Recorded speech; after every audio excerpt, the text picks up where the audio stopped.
इस वक्त मैं बिल्कुल भीग चुका हूँ, इवन दो मैंने वाटरप्रूफ जैकेट भी पहनी हुई है, लेकिन बारिश बहुत तेज़ हो रही है। और मैं आइसलैंड में एक और ऐसी स्पेशल जगह पर हूँ जहाँ पे बहुत ज़्यादा आइसबर्ग्स हैं। आइसबर्ग्स आपको पता है हमारे नॉर्थ और साउथ पोल जो हैं वो तकरीबन बर्फ़ से कम्प्लीटली ढके हुए हैं, और क्लाइमेट चेंज की वजह से आइसबर्ग पिघलते हैं, और जब वो पिघलते हैं तो वो समंदर में आते हैं। तो मेरे बैकग्राउंड पर इस वक्त बहुत बड़े बड़े आइसबर्ग्स हैं। तो चले मैं आपको ये आइसबर्ग्स दिखाता हूँ। तो ये देखें,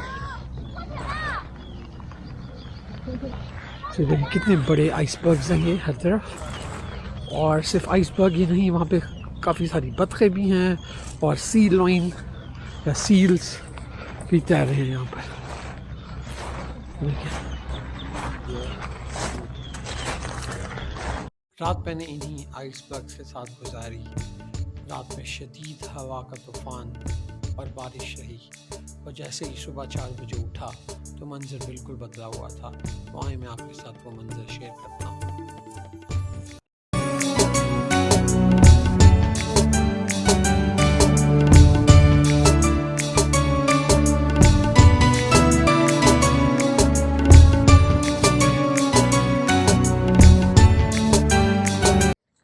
तो देखें कितने सारे बड़े साइज़ के आइसबर्ग हैं। ये लिटरली 5-5 मंजिलों जितने ऊंचे होंगे या इससे भी ज़्यादा शायद।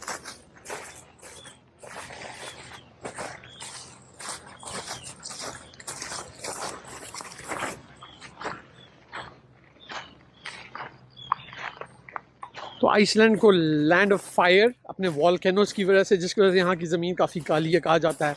लैंड ऑफ आइस बिकॉज यहाँ पे आइसबर्ग्स हैं, डायमंड बीच है, उसकी वजह से कहा जाता है। और लैंड ऑफ वाटर कहा जाता है क्योंकि यहाँ पे बहुत ज़्यादा वाटरफॉल्स हैं। बहुत ही स्पेशल जगह है ये, और इस तरह का सीन आपको और कहीं भी नहीं नज़र आएगा।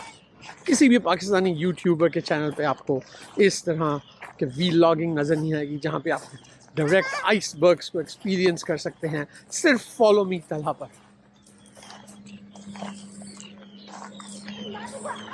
एक बोट भी जा रही है पानी में।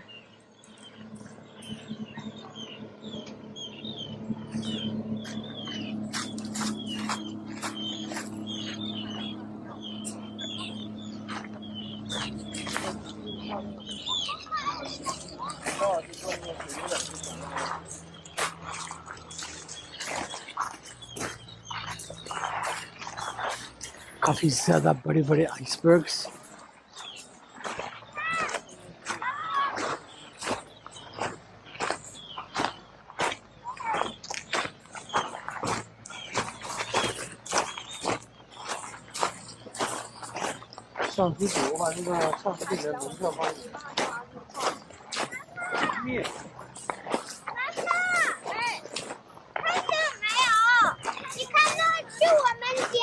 देखिए सी लॉइन पानी में।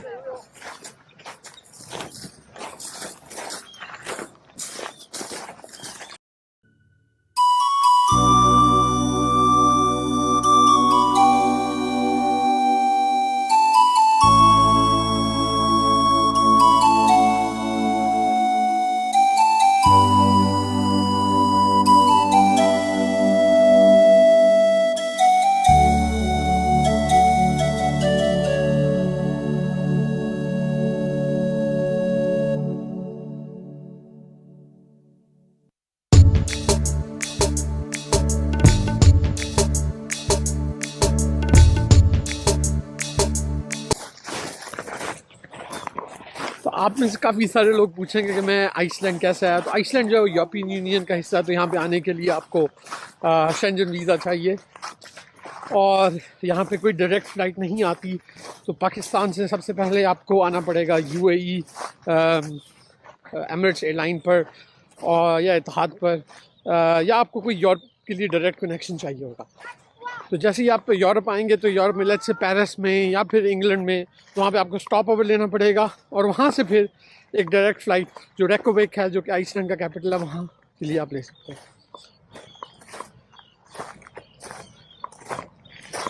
तो इस तरह से तकरीबन कोई 3 ट्रांजिट के बाद और लगभग 12 घंटे जहाज़ में रहने के बाद आप आइसलैंड पहुँच सकते हैं। लेकिन ये जगह मेरी जितनी भी कंट्रीज ट्रैवल की है उन सब में बेस्ट है अभी। अगर किसी को मौका मिले तो उसको ज़रूर आइसलैंड आना चाहिए। थोड़ा वेदर बहुत ठंडा है यहाँ पे, हमेशा 10 सेंटीग्रेड के, इवन अब जुलाई का महीना है लेकिन 8 से 10 सेंटीग्रेड चल रहा है।